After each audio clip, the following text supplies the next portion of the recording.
within the white supremacy system and culture, what do they call the gun? Come on, class, this is a workshop. The great equalizer. Oh, do you understand? This then becomes equal to this.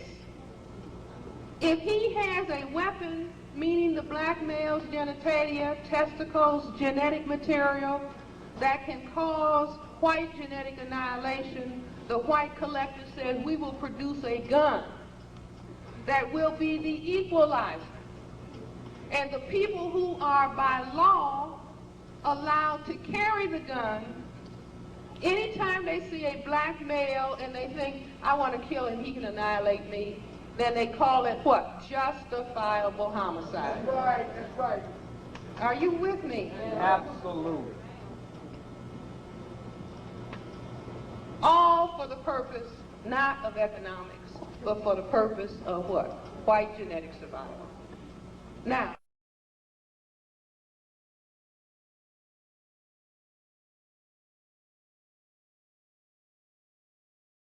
how does this then come down and impact on the family? But let me say before I go further that there is a lot of material. If you understand what I'm saying here, there are many things that you will understand about the white supremacy system and culture that you look at every day, but you really do not think about. Most people do not realize, see, we're getting ready to come around towards February 14th, Valentine's Day. The most important thing about Valentine's Day is it is a day in the white supremacy system and culture in which they give out chocolate candy. Wow. The white female likes the white male to give her chocolate candy.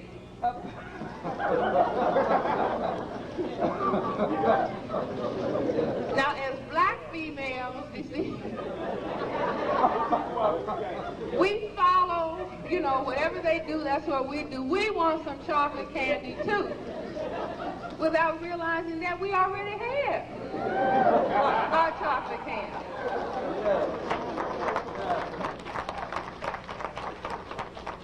Somebody's about to die. See, we don't understand that this Valentine, with all these little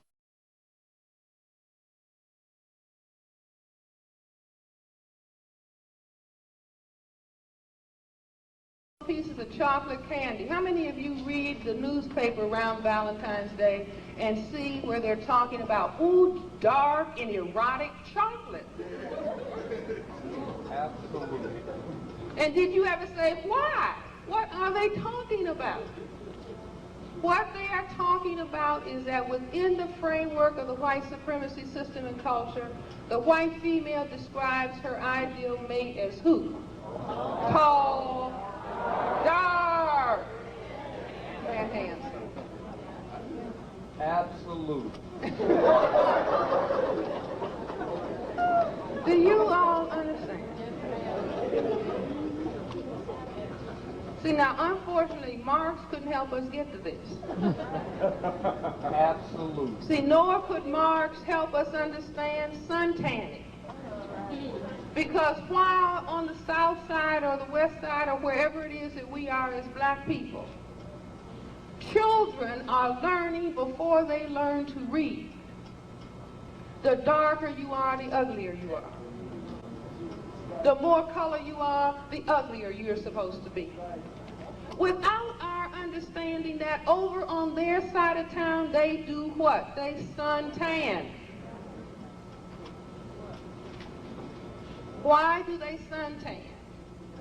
Because not according to Cress-Welsing, according to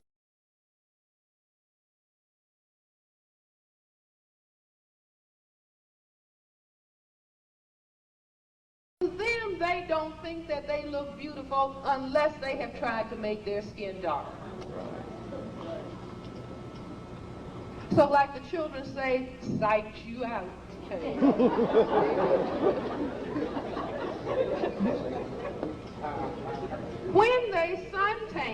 everybody has cells in their skin called melanocytes.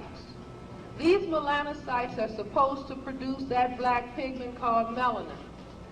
If you have a deficiency of a particular enzyme called tyrosinase, the melanocytes will not produce melanin and you will not have pigmentation. But you can take those melanocytes and bombard them with ultraviolet rays from the sun and force the melanocyte to try to produce a little tyrosinase and then go forward to produce melanin. But that kind of mistreatment of those cells in an unprotected state will cause cancer. But people who are classified as white, I've read in the Time magazine where they say, I don't care if I get cancer. At least I will be a good-looking corpse. You see, but in the meantime, because we did not understand their psyche, we did not understand what the fundamental issue that drives the whole construction of a culture. We didn't understand that they were feeling numerically inadequate,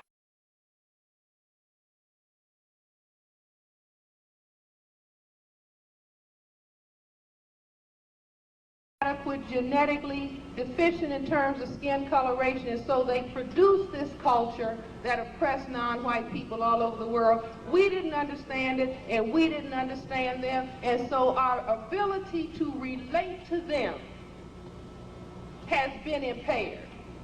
We thought it was all about everybody get together, everybody integrate, little black boys and little white girls and little white boys and little black girls, and everybody integrate together.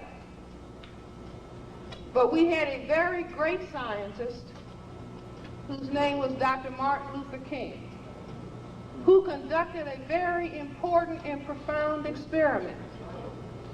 He said, I believe it's a question of love.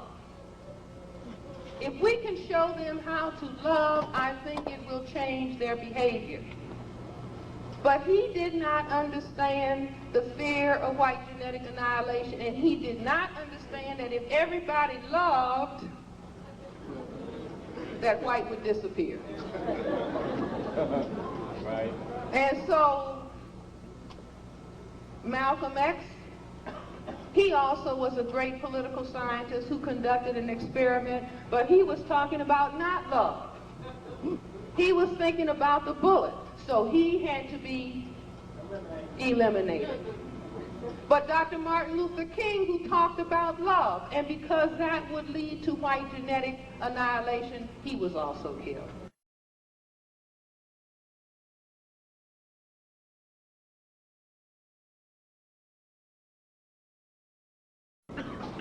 Do you understand? Now, it is of critical importance that we understand this is the issue. How do I know further that this is the issue? How many people know the game of billiards or pool? Everybody in Chicago knows. Come on, you all, don't you all know that game? Sure you know billiards and pool. What is that game about? Balls. That game is about white supremacy, but most people don't understand it. A white ball and a whole lot of colored balls are on the table. The white ball knocks all the colored balls under the table. Isn't that the game? But somebody thought that that game was entertainment in the abstract. Nothing occurs in the abstract. Everything that is occurring on this planet today is related to white supremacy. Everything. Everything is related to white supremacy. So as people who were in knowledge about what was going on, as they played the game of billiards or pool, it was going into the white psyche. White must remain on top, colored balls under the table. White must remain on top, colored balls under the table. White must remain on top. And we're just clowning in the pool hall and playing, talking about what's happening.